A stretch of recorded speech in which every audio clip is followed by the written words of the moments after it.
Before we get started, a quick note. The views and opinions you'll hear on the Young Reporters are just those of the producers, our guests, and our friends, and don't represent the policies or official views of Arizona State University or Arizona State University's J. Orin Edson Entrepreneurship plus Innovation Institute in any way. And remember, the Young Reporters podcast is for entertainment purposes only.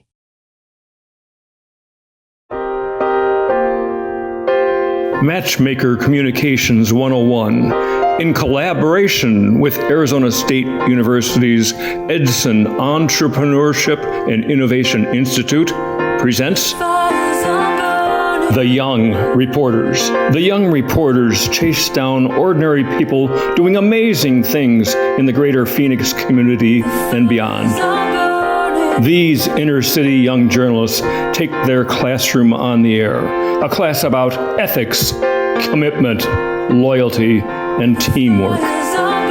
When you're on The Young Reporters, be prepared to talk about things you never expected. And now, let's go into the classroom. It's been a long time since we have been able to do The Young Reporters radio show. We used to call it, I guess we're calling it a podcast now, which makes me laugh because I'm not exactly your technical expert. I'm not all over technology in a big way. But Kathy Giroux is sitting next to me like she was in 2011 when we first went on the air at our radio studio. And it's Kathy, you had to be here today, and thank you so much for making it here today. You bet, Bob. Thank you, but I think maybe we're the old reporters now. We're the old. They call it the older version of the Young Reporters, because mostly this is a kids program, interviewing adults, a dead serious adult show, but because the kids can't be here all the time, we decided to do an adult version to sort of achieve our matchmaking purposes for the greater Phoenix community, to connect the dots between amazing people doing fabulous things in the greater Phoenix community. And so we use the studio as our connecting platform. Kelly Sheik, real quick, we're going to do a little. Hello, Kelly. Kelly joined us. Kathy and I go back to the first show in 2011. Kathy goes back to the original classroom in 2008. Kelly joined us in about 2014, as did Alan. Kelly was one of my principals, and that's where we first met Kim Reynolds, who's one of our guests, because Kim was a teacher at the school, ACYR. But Kelly, we wouldn't be alive. Yes, we wouldn't be alive. I love Alan's reaction right now. Alan's reaction to this ACYR. Yes, you didn't know that, right? OMG, I was down there. I sat in a couple classes, and I was just so proud of Kelly that she was able to handle it. It was rough. Yeah, I had the computer lab upstairs with all the business and computer classes. That's where we were. That was me. It was a rough crowd. It was kind of a rough crowd, you know. It was like we had some really interesting kids. But I love them. They were great kids. We loved working with the toughest of the tough, the poorest of the poor, well, it was the amazing. Shyest of the shy. Here's what the thing was. It was amazing to see that in what they were like in the classroom, and then how orderly they were when they came to the station. Like a switch turned on and they plumbed up and they were like professional. Yeah. It was. Our kids were pretty great. Yeah, they learned a lot in the classroom about communication, I can't believe people skills. She was there. Yep. Him and I go back to, 2012, 13? Something like that. Yeah. So. And your first day on the job was the day of the Great Flood. When The Great Flood of Phoenix, yes. when I-17 closed down. It was my Yeah. first day as principal at ACYR, and I somehow made it from East Mesa down there and found out the school was closed. What happened in the process of all this is that Kelly has been a principal in a number of schools, and so Kelly helped keep the Young Reporters alive.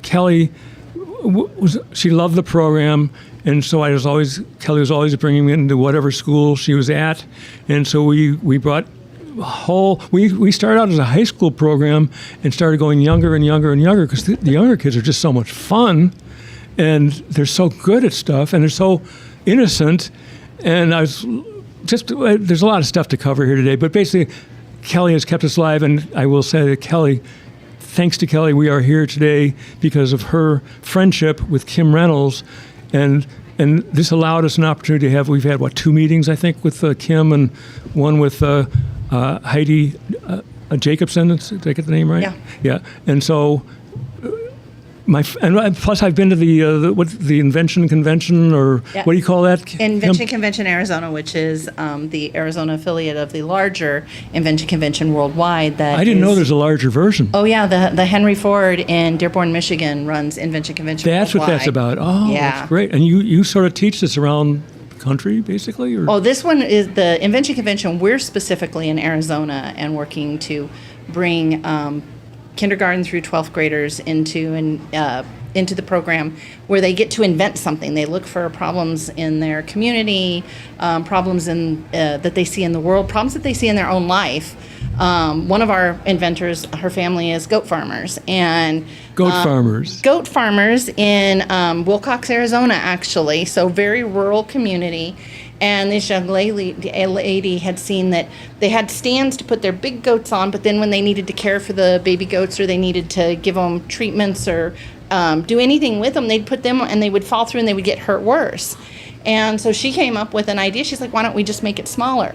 And so she sized it down, made some changes to it. She put a little, like a feeder on it, changed to it to help make the baby goats more comfortable, learned how to weld in the process.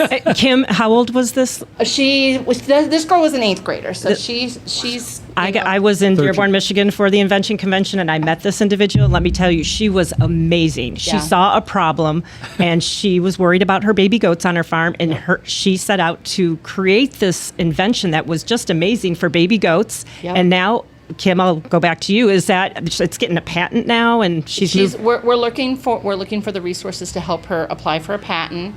But she's already got orders from local veterinarians and other goat farmers in the area. So she's building a business out of something that she saw a problem and she solved it. We're going to get more in details like this, but just to sort of do a preview here, we are at Arizona State University's Sky Song.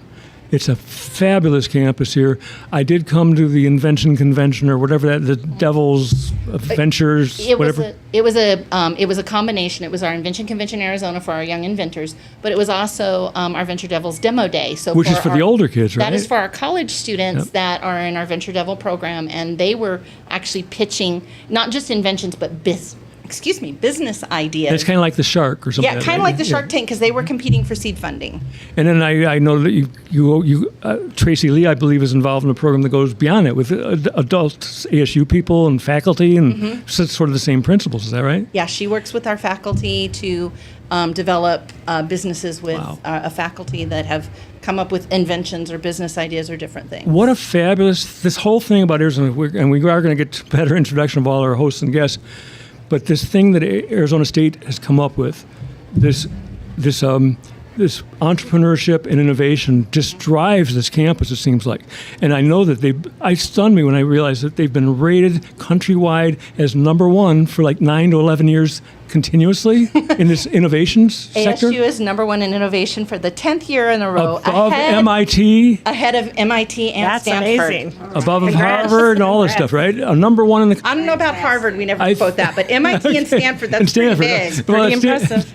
That's Stanford's out west. It's nice to beat the West Coast schools, Yes. right? Okay, so we'll get to a lot of this as we go forward, but we got a couple other thank yous here in a moment. Kelly, again, I want to emphasize the fact that Kelly is just. By the way, for the introduction of Kelly, she's kind of Hollywood involved. Kelly, describe a little bit about your Hollywood part, okay? Besides being a principal in the past. Well, first, I kind of retired being a principal right before COVID hit. And since then, me and my husband own a labor production company where we're based here in Phoenix, Arizona, but most of our employees live in Los Angeles area, so we do all the Walt Disney red carpet premieres, any large live events. We're doing Comic-Con this weekend in San Diego.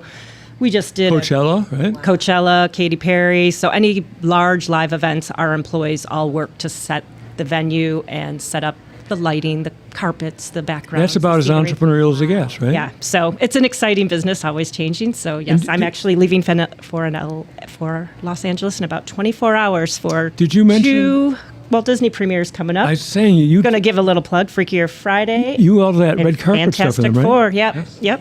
Got that coming this weekend. So exciting. So as we go around the table, just a little bit more. Angie Holdsworth, another big thank you. Angie has been covering the Young Reporters since 2011. The next time you listen to the radio, you may want to scroll the dial for a unique show featuring some Valley teens who are taking to the airwaves to change their own lives. ABC 15's Angie Holsworth introduces us to them. Welcome back to the Young Reporters. In front of the mic, Cal Pooler and Jacob Moyer, the next generation of reporters digging for the story. Exactly brought you from Baltimore. But it's their story beyond the show that you may learn about little by little on the airwaves. I was born a meth baby. Cal, with ADHD and OCD, struggled in school and has been part of the Young Reporters program for about 4 years. I think I found myself here. Learning, first of all, learning eye contact and how to maintain that eye contact. Learning how to stay in a conversation with one person. It's a show that airs every other Sunday on KFNX 1100 AM. Former teacher Bob Fishman developed it to reach kids with special needs or those considered at risk. For most of the kids, the pressure in the studio is nothing compared to the pressure in their day-to-day life. The kids interview various people from the community. By realizing that these people in the community actually like them and care about them or are interested in them, I think they're stunned. It's a program where young voices and lives too often overlooked speak at new levels. Angie Holdsworth, ABC 15 News. She has done more to publicize us through ABC 15 in her past. She's gotten Spencer Blake to come in the studio and cover us. Angie's now with the city of Phoenix as a public information officer. Angie is a force in this community, and she's so generous of spirit.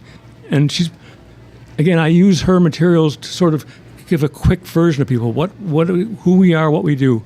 Angie, tell us currently what you're doing with the City of Phoenix. It's mainly looking at communications and kind of a similar skill set that you do in television news. You're telling information, you're telling stories, and this way we're trying to get the right message across in creative ways. So I'm getting a signal from Alan. We're a little bit short on time in this segment.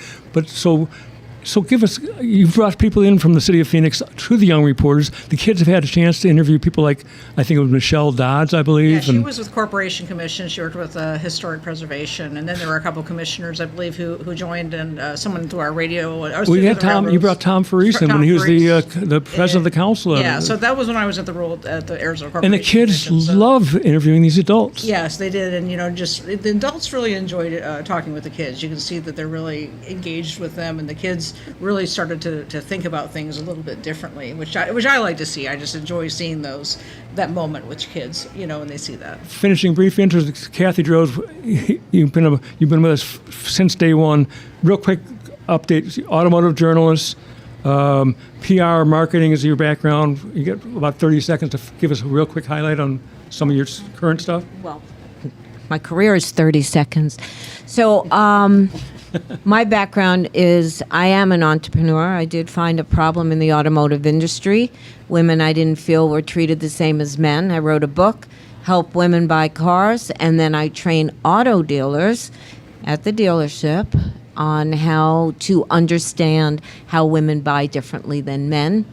It's a customer experience, and, I work on a couple of boards, and that's it. And I think we're going to break, Alan, is that correct? And 15. Oh, perfect. Thank you so much. I'm not hearing my music background, but that's okay. Thank you very much. We'll be back right after this break to the Young Reporters. Stay with us.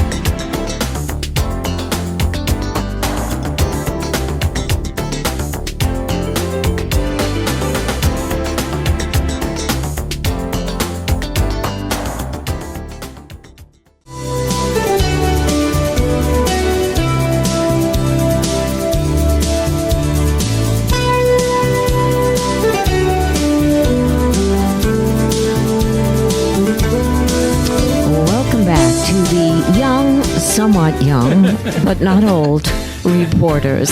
After a long period of time, we seem to be right back where we started.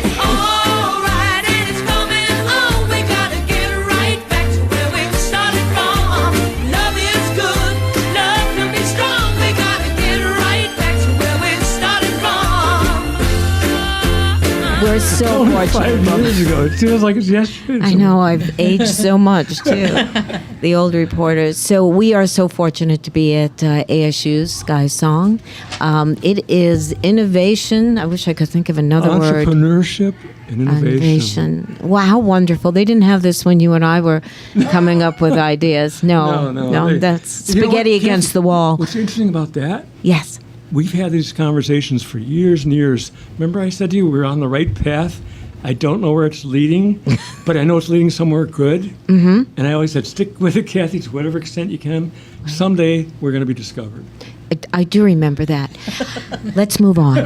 Okay, Bob, I'm going to have you take over and introduce all of your guests let's get back to you because you're telling us a little bit about your professional, current, and in the past, because your automotive stuff and you're HER certified. Let's hear a little bit about it. No, right now I am on the board for a startup, which is so interesting because I asked them, what would the payment be? And they said, how do you feel about shares? And I go, shares of what? Because we know the history of a startup. You know, either I'm going to be a millionaire and dead, or it will fizzle, but that's okay. I'm using Or they might be looking background. for you to be an investor, not a receiver. Oh, that'd be better, wouldn't it? And the other thing is I do business development and raise money for Alice Cooper's Teen Center.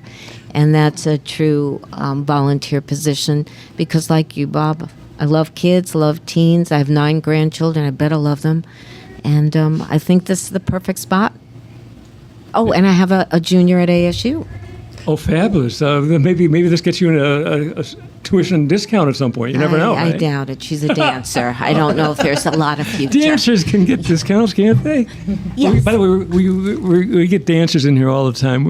Paula Hartley is one of our favorite part of our group, the team leadership here.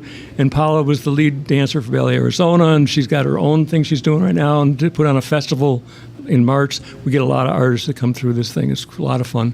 Let me get to a little bit more.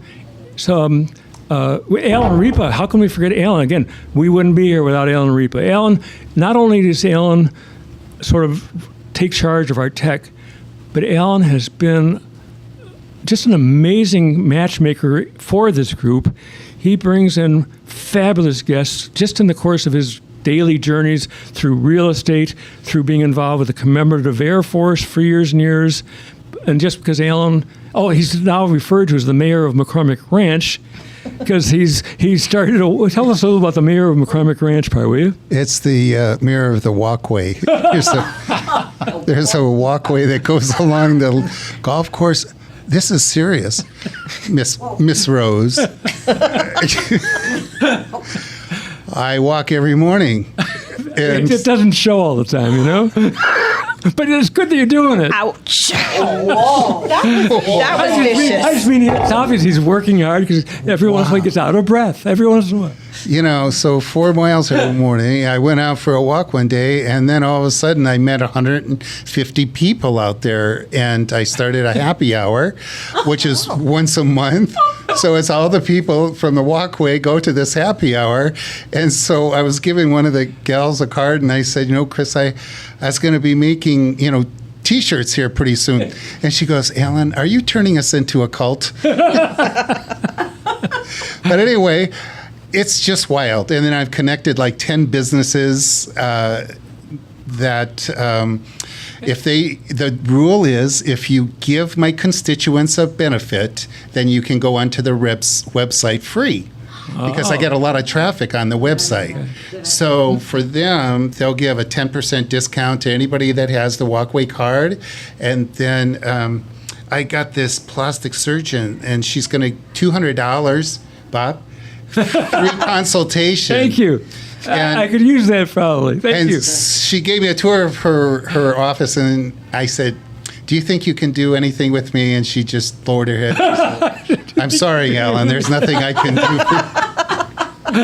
Well, besides being the funny guy in the studio too, Alan, he's a massively phenomenal musician, an orchestrator. I think I know that you're doing very complicated stuff, and he is into tech. Alan communicates with musicians around the world During COVID especially. Well, that was the problem, is nobody could go to a studio, so it kind of forced everybody into a, what are we going to do now kind of thought. And so with the technology and being able to transfer large files, that was where the remote recording started. Or it could have been before, but I didn't know about it until the COVID, and then it was, this is what you got to do to survive, basically. Yeah, so a lot of musicians built, like the drummers built studios in their garages. The this is kind of right up Kelly's area because she's been involved with bands for years and years. So you understand this part of it, right? Oh yeah, Alan and I have actually met at a friend's studio, STEM Studios. Yes, a few years ago, right? Was that during COVID or whatnot? Long time, yeah, a while ago. So it was just out of necessity that everybody just had to figure out and make some kind of room that they could perform in. And so you would send them the music and tell them what you want, and then they would play, maybe give you 3 takes, and then they send it back. And you were working with people like, what's the guy's name that did the movie Interstellar? What's Hans Zimmer? Is that right? No, his violinist. Yes, exactly. You're working with some of his people that... I talked to her. She said she would Lucinda, isn't it? Lucinda or something like that? Lucinda, yes. But she was also playing for Buccelli.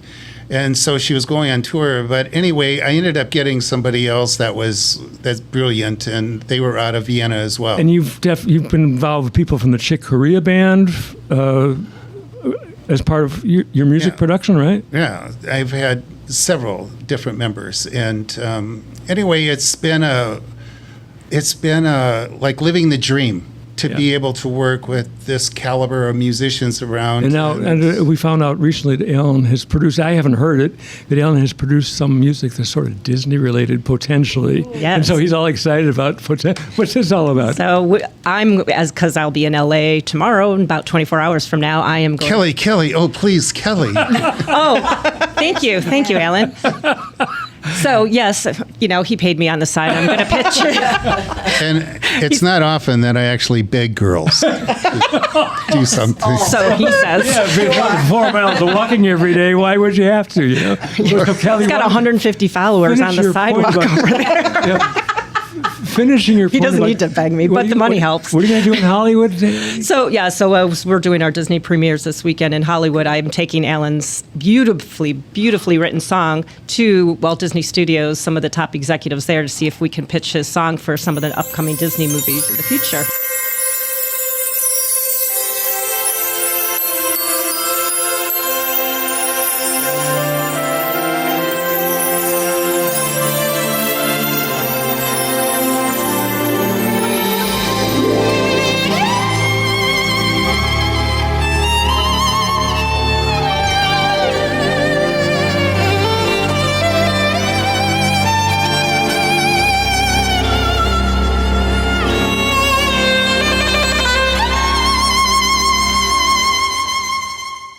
Watercolor daydreams drifting through these empty halls. The ghost of you is still haunting my every thought. Remember, holding hands at twilight, wrapped inside a moonlit glow. The memory of your kiss is so soft and sweet, like winter snow.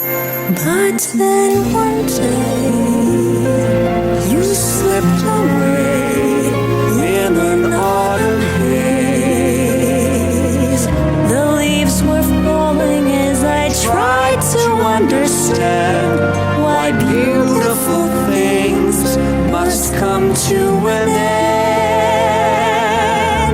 But I wonder, darling, will I ever get the chance to love you once again?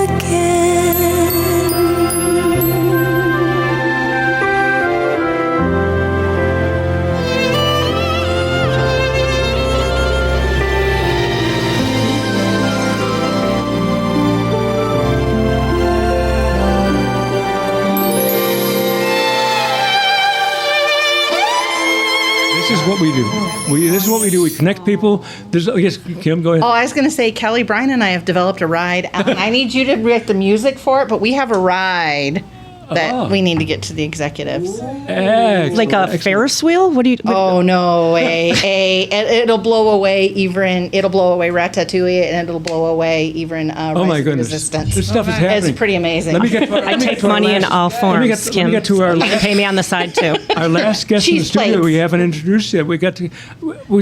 I've known Chandra for, it's probably about 20 years now. 20, maybe 22, yes. Chandra has been to our breakfast group in the past years, but he's never been on the radio show before, which it's because he's been so busy. Chandra throws the best New Year's Eve parties too, which hasn't happened for a while, but they were the best New Year's Eve parties you'd ever want to even think about. But Chandra, just your background is so different from mine. You were very technology oriented, I guess. You're in the manufacturing field in particular. You've had some big jobs, I know that. I'm just going to throw out a couple things to sort of trigger Chandra, but let him put it in his own words. And I know you were born in Malaysia, Kuala Lumpur, if I'm not mistaken, and you went to school in England at Manchester. Is that That's right, Manchester U. And so Chandra has been involved in big time manufacturing. His most recent thing, I believe, was with Medtronics. I think he was with On Semiconductor for a while. You were with Motorola for a while. So I only have a little bit of your. So give me some of your highlights, Chandra, okay, in terms of your journey to your career. Okay, my journey has been, I've been 40-odd years in the corporate world, both in semiconductors as well as medical device companies. And keep going, Chandra. We're in good shape. Yeah, and medical device company. And Medtronics is a giant. Medtronic is the largest medical device company in the world right now. And they do robotic stuff too, don't they? Yes, they've got a robotic section, and they've got they're competing with Intuitive. Intuitive is the first company that came out of robotic surgery, so now they're competing with them. And you, if I'm not mistaken, did you not run all the manufacturing? I used to run all of manufacturing in Motorola and on Semi. My. And when I moved over to Medtronic, I was more involved with the R&D, research and development, where I did for cardiac pacing, as well as for the brain, for the Parkinson's diseases. Oh, that's amazing. Those were the kind of impressive. innovations that we made. And so I noticed you're with some new, like you're independent now, right? You got this. Yeah, I retired October 2020, and since then I've joined a couple of boards. Both of them, one of them is semiconductor, the other one is a multinational. Is that the Gang Exchange? Yeah, Dinex. We're in Malaysia. One is in Malaysia and the other one is in Ireland. We're about to go to our next break, but this is just a glimpse. By the way, Chandra, I'll challenge you with this, because many years ago you talked to me about someday in your future you really want to do some things Malaysia related. In terms of your larger purpose in life. So we're about to go to our break. We'll save that answer for after we come back from break. But Kim, you also are involved in R&D, if I'm not mistaken. That's part of your title, I think. So I can't wait for our next segment. We are the Young Reporters, older version, here at ASU Sky Song. We'll be right back. Stay with us.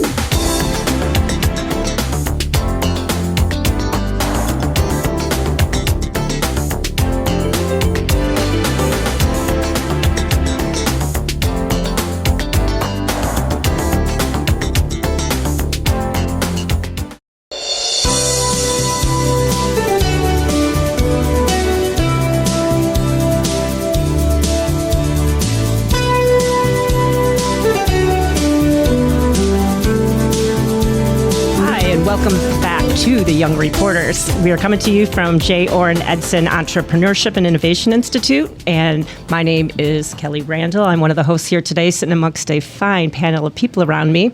And before we went on break, we were talking to Chandra about some just fascinating career he's had, and I'm going to bring it back to him. Will you tell us a little bit more about your hopes and dreams of starting something up in Malaysia? The research and development, I believe. Yeah. In fact, I think I just summarized about my career.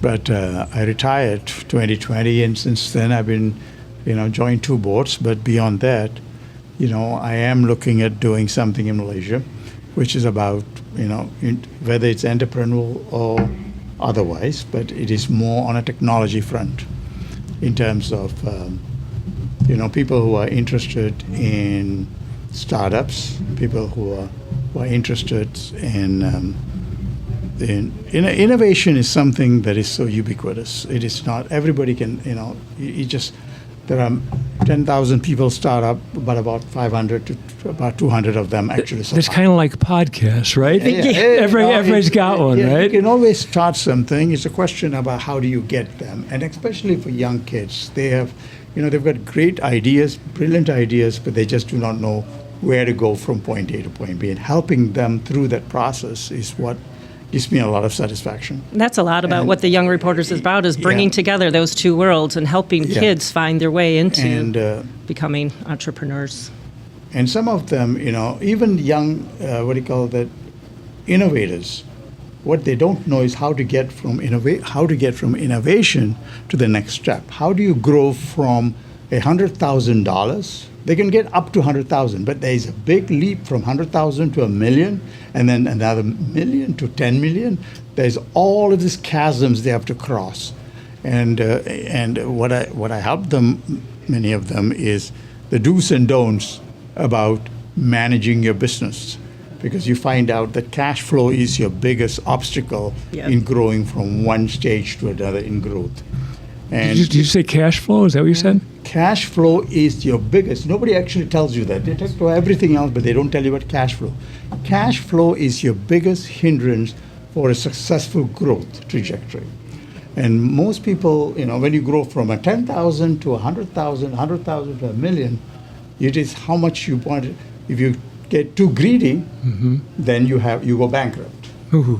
Because you don't have money to pay your employees. And so we learned it in Medtronic.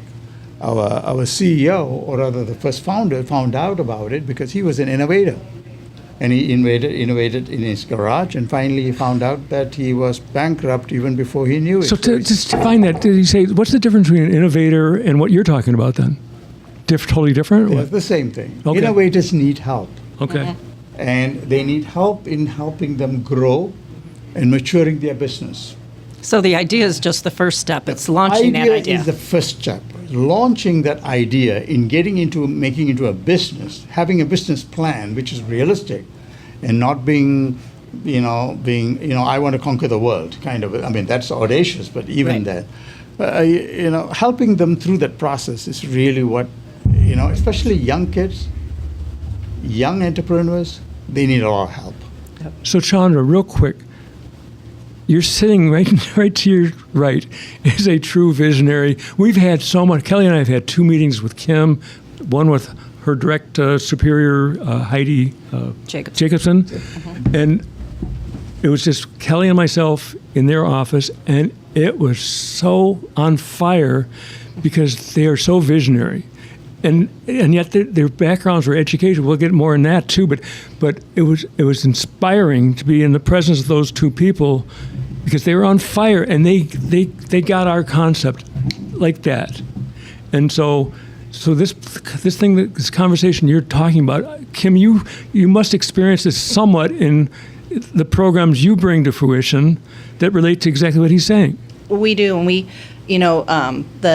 before we were Edson, we were just entrepreneurship and innovation, and we saw that with startups and with new businesses, and we have made it our goal of our institute is to make entrepreneurial ecosystems and develop systems and processes and mentorships and access to entrepreneurs, whether they're an ASU student, whether they're ASU faculty, whether they're community members, because we actually even have a program called Chandler Endeavor out in Chandler. You don't have to be that's what Heidi started with the Chandler community, wasn't it, if I'm not mistaken? No. I got the wrong community? Okay, nope. Sorry about that. But the Chandler Endeavor program, you don't have to live in Chandler, but it is to help businesses, and it's an entrepreneurial, and they've got courses and different events that you can go to and learn about it. That's really what we're about, is building those ecosystems so that entrepreneurs, as startup businesses, we're sitting here outside of this room, we have, several different college startups that they use this place to do their business, to have their meetings and things. So we do it on the broader scale with adults, but then we started realizing we are not reaching most, especially girls, but most kids by 5th grade have made a decision about where they're going in life. Girls by 5th grade have decided, I'm not a mathy person, I'm not a sciencey person, I'm not a STEMmy person, I'm a this person or I'm a that person, and that takes the trajectory of their life. Well, if nobody's ever talked to them about entrepreneurship, innovation, or invention up to 5th grade, and then they've never exposed to it, so they've already decided what they're going to be without realizing there's this entire world open to them. So that K-12 space around entrepreneurship, innovation, and invention is really where my team comes in, and that's where my research and development. I keep track of trends and what's going on in the world, and we look for partnerships and we look for collaboration opportunities like this. I was going to say, Kim, can you talk a little bit to how you got your funding? Because I know you have a lot of resources of funding that were fascinating, that support these programs, which kind of come back to you, Chandra, and different. So some of it, we do have a large corporate partnership that's done some of our work, but the Edson Entrepreneurship and Innovation Institute, we got a gift from the J. Orin and Edson family that helps fund the work that we do. There's a partnership with another organization that brought in some funding that allows us to work with community college students, and that we have partnered with a local nonprofit, Aspiring Youth Academy, which their whole idea is to help end poverty. And so they do it through financial literacy and entrepreneurship. So they've given us some funding, and we work with them on developing. We had a curriculum, but we redid it to meet their needs. And then we do a spring break camp for high school students and monthly events. And now we're doing the Invention Convention, Arizona, and that has the Henry Ford has given us a generous subgrant from RTX that is helping us to run that program. So we're pulling in bits and pieces, but hey, if somebody wants to throw $250 million my way, how would they do that? How do they get in touch with you to do that? So actually, if you're interested, you can reach out to me directly. My email is super easy. It's just kreynolds@asu.edu. We only need 7 million. Well, I know, but I've got other programs we need to do too. Oh. I was including you, by the way. Oh, okay, yeah, but we've got some big ideas for some big programs. But it's, if you want to bring in not just money but time or talent, we always need people who are willing to talk to students, who are entrepreneurs, who are innovators, who are inventors, or record videos, or go into classrooms or Zoom calls. Kim, do you want to leave your contact information on air for people that may be listening to reach out? The K Reynolds, yeah. K Reynolds at ASU.edu. You can reach out to me and I can help. And the other thing is that I'm part of is at ASU there are over 80 different K-12 programs, and we're all in silos. And about 3 years, I got tired if I couldn't find out information. So we started a K-12 education ecosystem. And we're getting ready on October 13th, we'll be doing our 3rd event, where we bring together all these innovators across ASU that work in the K-12 space to have time to collaborate, to network, to share resources, to share contacts. And because we found out we were duplicating a lot of the work. So sure. ASU just in general is very invested in helping to build the future generations and building the skill sets and building those durable skills that they need to be successful in life beyond school. Chandra, I saw you nodding your head frequently during what Kim was saying. Is it somewhat of a similar environment in the corporate world, what she's talking about, or how do you relate to what she's saying? Corporate world is a lot simpler than what she's going through, unfortunately.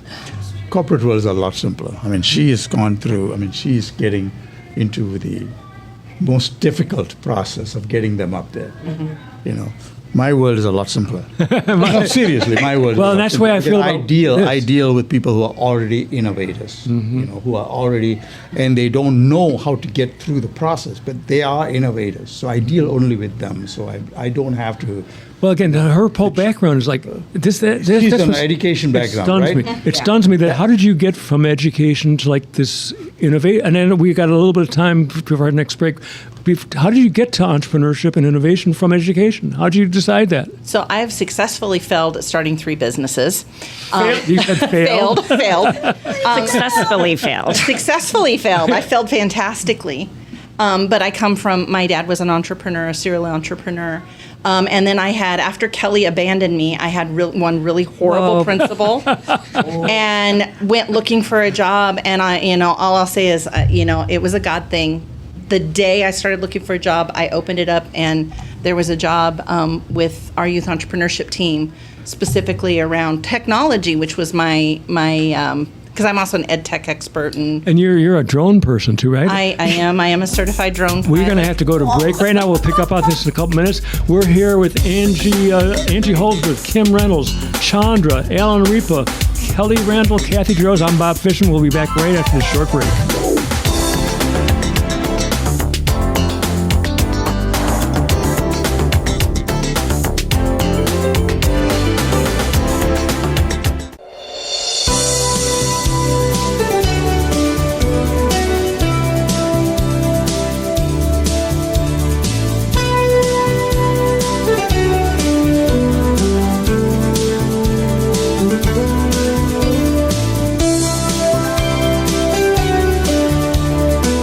Welcome back. I'm Angie Holdsworth, and this is the young, moderately old, young at heart, Young Reporters 2.0. I think we're going to really nail down the right title for these wonderful people. We've been fortunate to have some really great conversations about innovation and some folks here in the studio who are doing just some amazing work. Can you guys tell that Angie is a storyteller? She's so much better than me at this stuff, She tells the story. That's what makes her so good. Well, thank you. I'm kind of the honorary cheerleader here in the room because, the amazing things that these folks are doing. And I'm just so happy to be able to learn from what you folks are doing and just learn just how the connections so easily are made.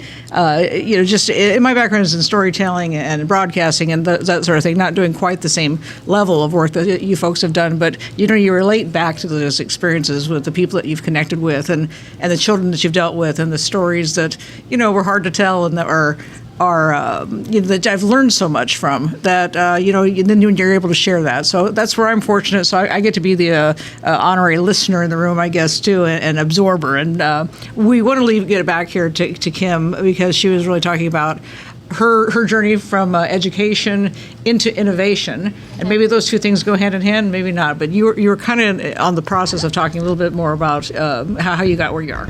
Well, I will say teachers are actually some of the best entrepreneurs, and they don't even realize it. There's an entire website called Teachers Pay Teachers where teachers sell their lessons. Teachers pivot on a dime. They make things happen with very little resources. So teachers are amazing innovators and they're amazing entrepreneurs, and they don't usually recognize it. But I was in the classroom. I was a career and technical education teacher. I taught business. I taught computer programming. I taught public speaking, and loved it until, like I said, that last year I had the worst principal in my entire life, and I said it wasn't me. That was not me. Kelly. It was after Kelly. So one principal can mess things up. One principal can destroy. Absolutely. I almost walked. Absolutely. Yes. One manager, or one leader, one CEO. Yep. Anybody who is above you can destroy your career and your self-esteem and even what you believe in can completely destroy that. That is a true statement. The one thing you had said earlier is that, oops, I'm sorry, I messed with the microphone, but that you said 10-year-olds and fifth grade girls in particular make decisions for their career. Mm-hmm. And then we're talking about how sometimes one person can influence you at that age. And I can think of a teacher who said you can't do something, or you're not good at this, and you never shake it. Do you think the same thing happens with boys? And it does, but boys are taught throughout their lives to be a little bit more resilient than girls are. And it's just the way it is. It's not speaking bad against anything, but that's just how it is. But girls are also put into groups. They're the pretty girl, or they're the smart girl, or they're the dorky girl, or athletic. They're the athletic girl, exactly. And they think that that's all they can be. And I love STEM, but I also have a real thing against STEM right now because everybody's pushing everyone to go into STEM, and then we're forgetting about our artistic students. We're forgetting about our students who like to write, who like to draw. We're forgetting about the students who love social studies and history. They're all innovators. They all have that option, and that's why I love what we're doing with Invention Convention, because it's open to everyone. And innovation is something that any student is capable of doing. And it's innovation, and being an inventor and being an entrepreneur is in addition to the things you love. So you may love math, but how do you be an entrepreneur and an innovator and an inventor that uses math? Or maybe it's world history, and maybe you like technology, so you play video games and you like history. Who's going to develop the next VR video game that's around world history, and make a fortune on it? We also want to teach students to not just be consumers, but to be creators. So, Kim, I have a question. So when I was young, probably 5th grade, whatever, I had long hair, but I was a tomboy. Loved playing outside, skinning my knees, getting all dirty. So I invented, in my opinion, pert before it ever came on, because my mom would be like, time to take a shower. Invented what? Pert. Shampoo. Oh, wow. The first shampoo that had the conditioner mixed with the shampoo. So that was my trick. My mom would be like, time to come in and take a bath. And I'd be like, oh, man, I just want to play outside. So I would mix the shampoo and the conditioner in my hand. And so when I was in like 1st, 2nd, 3rd Was grade. that to speed up your shower? Yes, because I wanted to go back outside and play. So, I mean, it's something simple as that. It's just to speak to what Kim talks about. Young kids have such great ideas. Yes. Mine was just to hurry up and get back outside to play. I mean, and... Well, I always laugh at pert. It was my idea back. Let me bring Kathy back. 1970s. Let me bring Kathy back in this point, because part of Kathy's career has been all over this issue. Kathy, talk about what motivated you to be the automotive person in your family and to create sort of an initiative to sort of teach women how to be assertive or whatever. Yeah, bring that up. Well, in the book, I make it very easy. The book is called Woman's Guide to Buying a Car with Confidence and Street Smarts. Don't let these high heels fool you, and there's red high heels on the cover. So for me, I was always encouraged by my parents my dad was a salesman, tough male figure who always said, Kathy, you're not going to make it in this world unless you, it's in my book, unless you what? Unless you read the sports section every day, listen to the news, and wear high heels. And he said, and that's how you do it. But he taught me how to shake hands. So at 5 years old, where nobody, I teach my grandkids, that handshake and so forth, and memorizing people's names, financial literacy, I had a budget, all of that kind of stuff. So when it came time, I always felt my parents owned a couple of, little shops, blue-collar family, but we talked about inventory control at dinner. We talked about, and it became family. Always find the problem, I was told, and then come up with the answer. I was never one, I was taught, never complain about something if you can't do something about it. This pen is. That's right, key. right. That Exactly. is key. If you can't change it, shut up. Women complaining about going to car dealerships. I never had a problem. I was taught young you how to buy a car. You bought the family car, right? I did. At Kathy, 17. I'm going tomorrow. Can you come with me? Yeah, I thought you were going to Disneyland. Well, we are going to Disneyland. We're buying a car and then leaving for Disneyland. So. But see, that's what's so important, and that's why starting even in kindergarten, because and I love teachers. I was a teacher myself. Kelly was an amazing teacher, but we have gotten to the point where in education it's all about testing and testing.